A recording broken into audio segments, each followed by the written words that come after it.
Good morning. Welcome to Between Two Services. We should be live now. We're slowly every Sunday getting better at this. I still need like an introduction theme song. So if there's someone out there who'd be willing to help with that, please let me know. But this morning I am joined by Ken Overturf, who is our chair of the Hughes House Task Force, and Larry Yoga, who is a member of the task force and of course has served as senior warden here at St. John's recently, and grateful for both of you for being here as we're talking about the results of the Hughes House survey.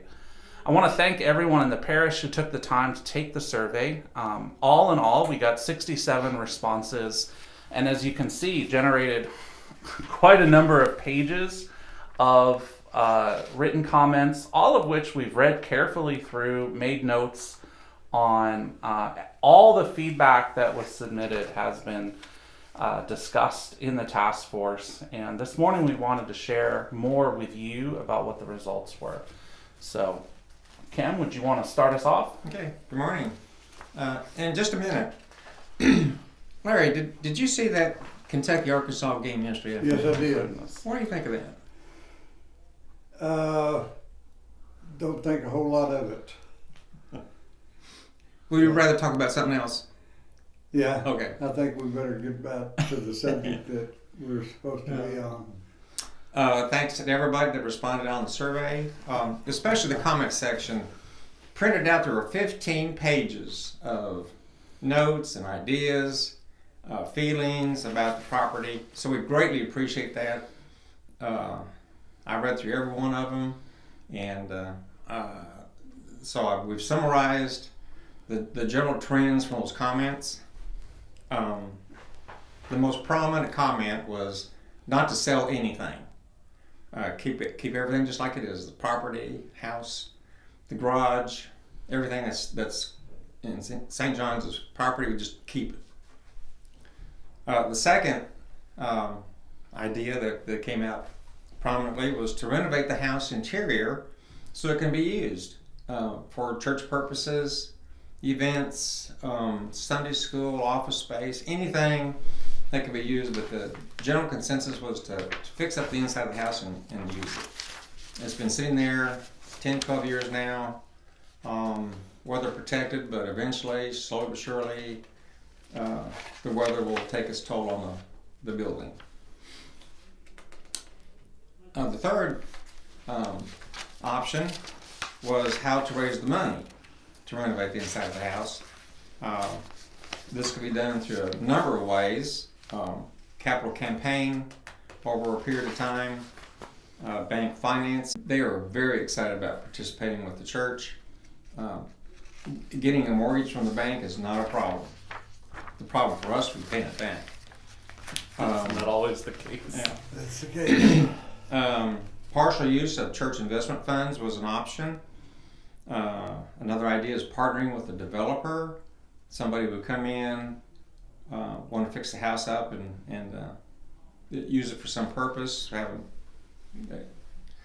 found a developer yet. And another idea was to raise some money by selling some of the property along the Depot Street side. Almost half of the responses in using capital campaign funds in a 50-50 split. The responses were to take half of the proceeds to fix up the inside of the house, the other 50% for maintenance needs on the church building. We need outside painting on the crown molding for the roof that's outside. It's really starting to peel off. We need repairs on all the steps coming into the church, roof repairs. We badly need new windows in the parish hall and in the office. Those are original windows. So we have a lot of maintenance needs to take care of too.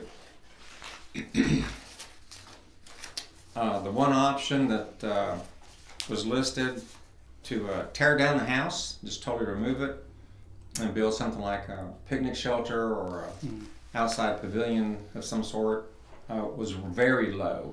Very low people wanted to even think about that. Most of the other items were individual comments of the trends.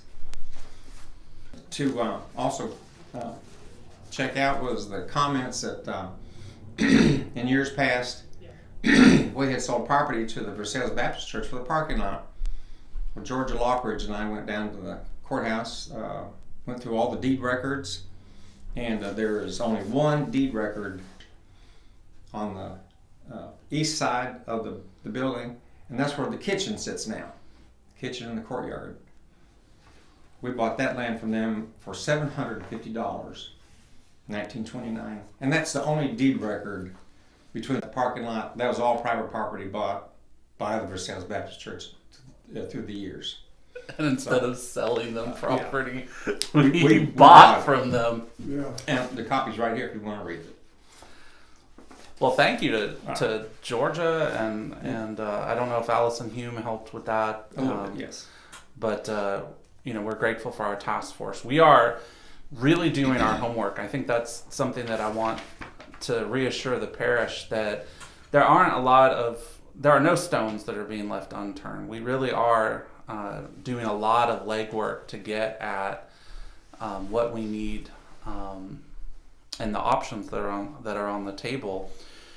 One of the things, some of the comments that we got, for example, we had estimated that in question 8, initial estimators from contractors indicated that it will cost between $350,000 and $500,000 to renovate the house to a usable and comfortable level. And there were some pushback about that said that that seemed way too high. Again, we want to remind people that we didn't pluck that number out of thin air, that we have met with contractors and are continuing to meet with contractors who come on site, survey the building, and then give us basically a rough estimate of what it's going to cost. And unfortunately, right now, the cost of building materials is very high, and it's difficult to anticipate what happens with those costs, if they're going to go up or down. But the $350,000 to $500,000 is really pretty on the money with the contractors that we've spoken to who renovate houses for a living. And so I think if someone wants to say, well, that number seems a little high, I mean, the question is, well, what were you anticipating? There's a considerable amount of work that needs to go on to the interior of that property to make it usable and comfortable. Now, it's possible, of course, to always cut corners and to go with the lowest bidder. Sometimes you often get what you pay for in that regard, but I think it would be giving false hope to the parish to suggest that this project can be done for less than $350,000. I think that's going to be unreasonable based on the information that we have on hand, particularly because as we renovate it, we have to modern code, and that's going to be a challenge. The one thing I can say about that, though, is that we met with a contractor who flat out told us before touring the building that in most instances when he sees a historic property in shell condition, that he recommends tearing it down. And after looking through the property, he said, no, I would not recommend tearing this property down. So structurally, it isn't. Work that was done 10 years ago is going to need to be redone, and ongoing maintenance for the property as it currently exists needs to be factored into our considerations for what we do next. The other thing that I want to lift up is just a general awareness of what the property is going to currently cost us, because that has to factor into our decision making as well. The last 2 summers we've struggled to have mowing crews recruited. We are hopeful for this summer, but we're also we got to a place last summer where we had to hire a landscaping crew to mow the grass. And if we have to do that again, we're looking at about $3,000 in costs for this summer. We also had to dispose of one of our riding lawnmowers because its engine blew up last summer. So one way or the other, we're going to have to, either by hiring a landscaping crew or buying a new mower, are going to have to make significant investment in keeping the grass cut this summer.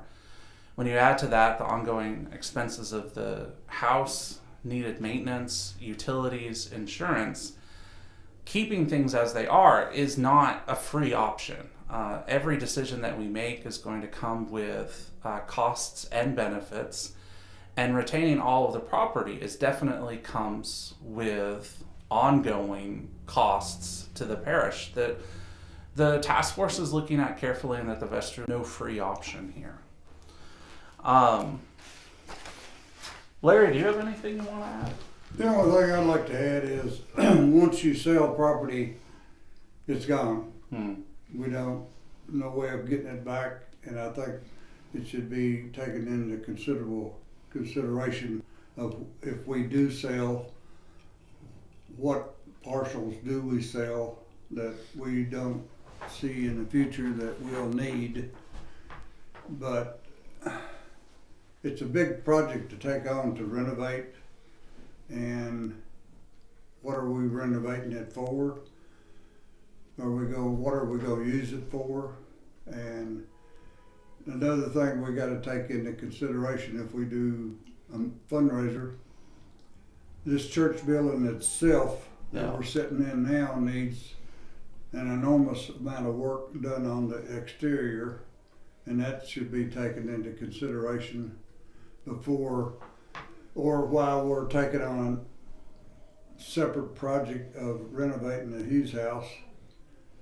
You know, there's a lot to be considered here, and a lot to bring before the vestry, and a lot to bring before the church and the people in the church that's going to provide some of the money. We've got some that we can use and should use, I think. It's just a lot to consider. Right. Yeah. Yep. Well, I think, you know, in that kind of in contrast to what Ken said, I would definitely agree that the people who property, their voice came through the survey very loud and clear, and thank you for those responses.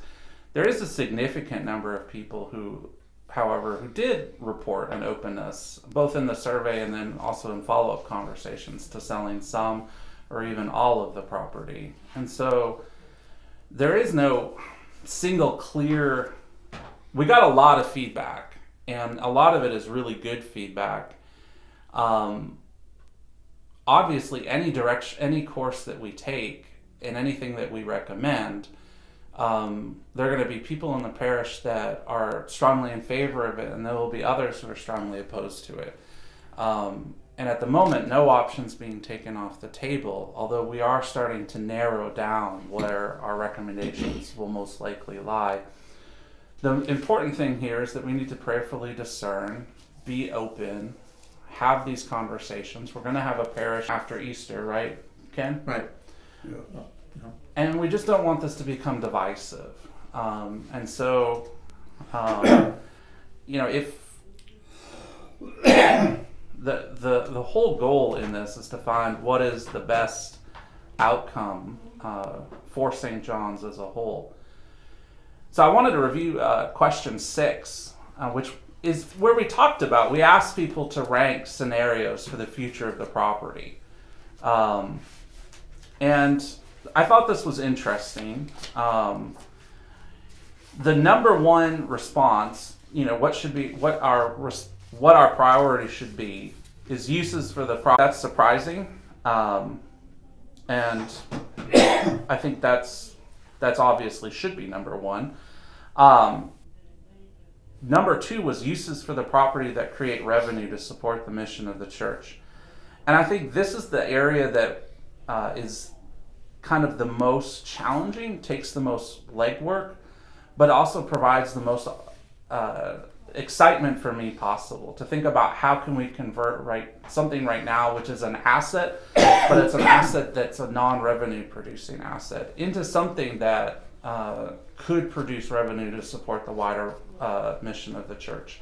And there's a lot of different ideas that are being explored about that. I mean, I want to really lift up our task force members who we're not in a position to be able to publicly share all of the legwork that's going on, but I want to reassure the parish that a lot of very careful investigative work is being done.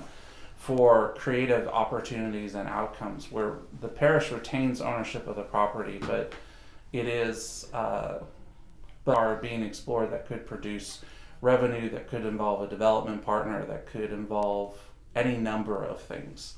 And we'll share more information with that as that work continues. The third most important priority was uses of the property to meet a community need, which I think is good and speaks to St. John's desire to be active and present in the community. The fourth was preserving the historic integrity and character of the house. Now, I know for some people that's their number one priority, but for the parish as a whole, that came in at number 4. As did preserving the present aesthetics of the property, the greenery, that came in at number 5. I think we all like the fact that there's open green space on Main Street, but that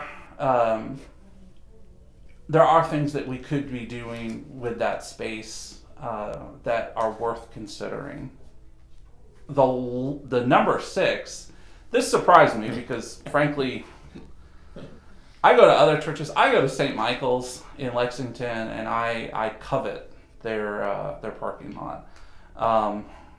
But the number 6 was to increase available parking for the church. So obviously, when we speak to the work of the task force, when we started off, all options are on the table. I would say we're narrowing down those options. And so if number 6 priority for the church is increase available parking for the church, that's not going to be the first recommendation from the task force to tear everything down and put in a parking lot. We are taking very seriously the feedback that we get. The challenge, of course, is I was surprised by how positive the parish was towards a capital campaign. That surprised me. Of course, it also came through that if we did a capital campaign, the money should be used for both the house and the church, which makes sense, but also means that if we need to raise $350,000 for the house and we need to raise another couple of $100,000 for the church, then all of a sudden, the more we divide the money with the capital campaign, the more amount of money we need to raise for the capital campaign. Right. So one of the careful things that we need to be doing is,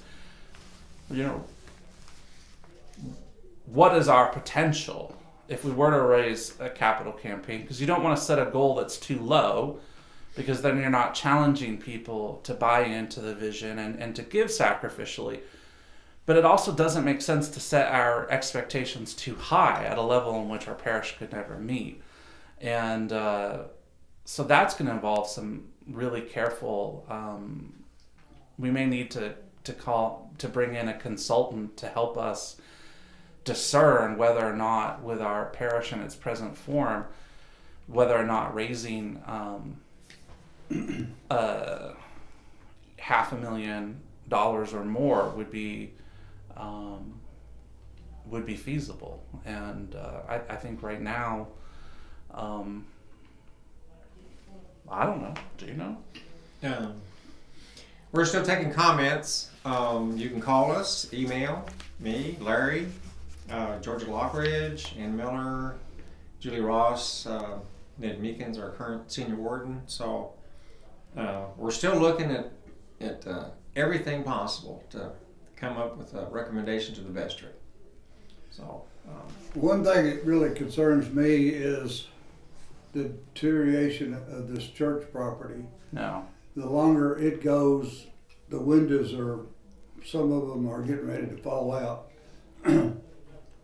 And the painting is to me a major project that needs to be done here within the next year, because once the paint starts peeling off here and there, and you got holes in some of the soffit where the squirrels are getting in, and it creates one problem, creates another problem. And I'm all in favor for renovating the Hughes house and deciding whatever we're going to do with it, but we got to consider too the church building itself. Right. it's an old building, and if we don't keep it up, it's gonna fall down around us. Right. And it's starting to. You know, there's two different things here that I think needs to be considered in a capital fundraiser, or using funds that we have already got invested partially or something. You know, we need to decide once and for all what we're going to do and how we're going to do it. Right. Well, and I think that the needs of the two properties, the reality of going into debt, I mean, at the moment the parish is debt free, and that gives us more flexibility and freedom than we would if we took on debt. I'm concerned just about the market for historic properties in general. I've been watching some properties both in Versailles and then also elsewhere where, you know, if we were to invest another $400,000 into that property, would we be able to get it back out if the parish had to? That's a really open question, given the amount of money that's already been invested into the property. Right. I mean, all of these factors have to be taken into consideration, but we are going to have to chart a course forward. And so I also wanted to review, you know, question 10, and that is, if we were to determine, we haven't determined this yet, but if we were to determine that the parish cannot afford to renovate the house on its own, what should we do?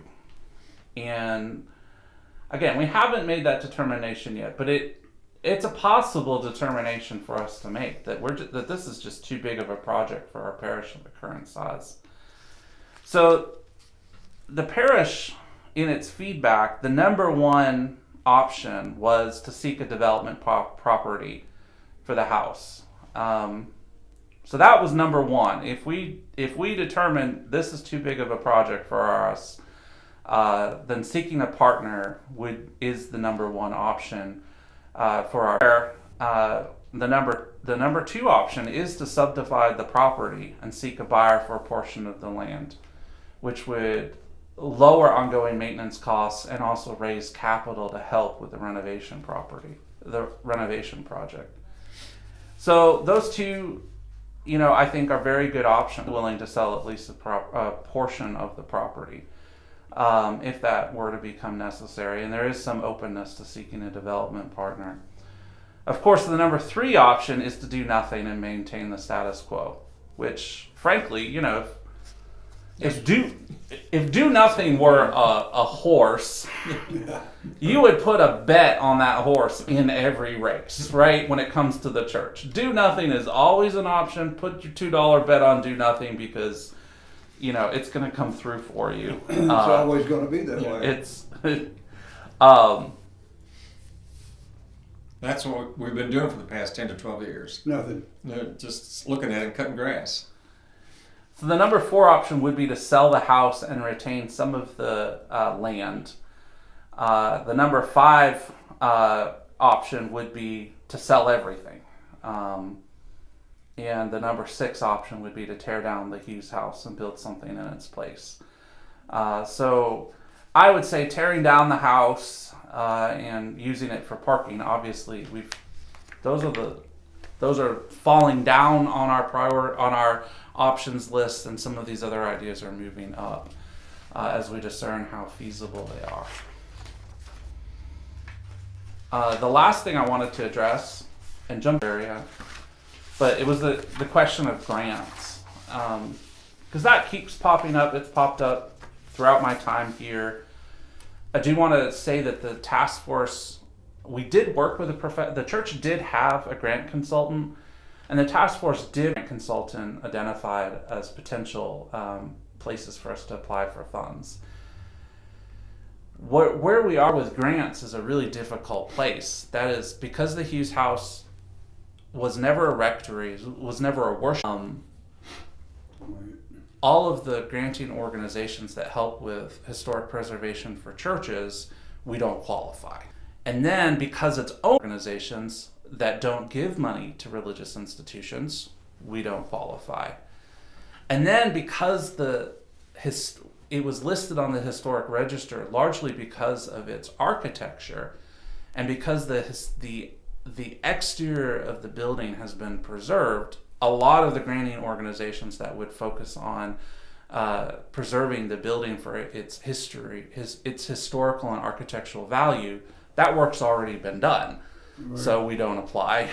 So finding a grant for that would make a meaningful difference, right? Like applying for a $10,000 grant isn't going to make a meaningful difference when you don't have the other, $340,000 to complete the project.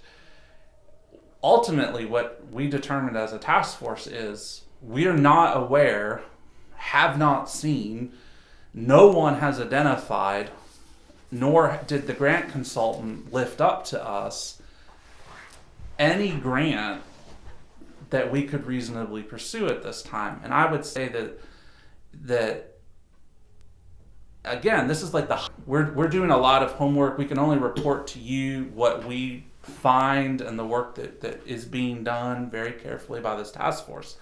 However, if you know of a place that may potentially give us a meaningful amount of money to help renovate the interior of our historic building for church use, please, by all means, waste no time.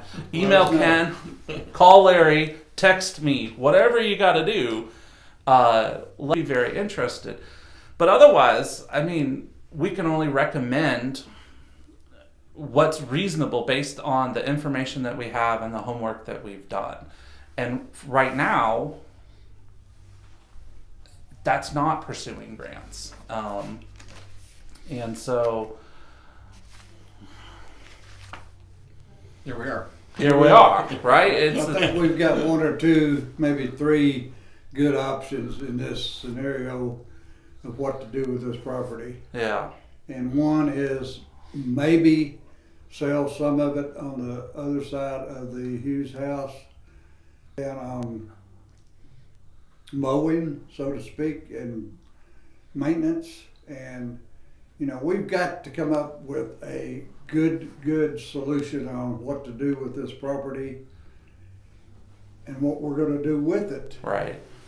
That's what we've done forever and ever and ever, is sit here and do nothing. Right. And this task force was formed to help move us forward and help decide on what we want to do with this property. If you sell it all and it's gone, it's gone. Yeah. You're never going to get it back. And, we could make a parking lot up there, but there you go again. How you gonna get the people from up there down here to this church? Yeah. You go golf cart them, or how you gonna get them here? Because it's all downhill. Mm-hmm. And a lot of our people on this church are elderly. They're not gonna be able to walk downhill and down through this church or come in through the kitchen. To me, that's not feasible at all.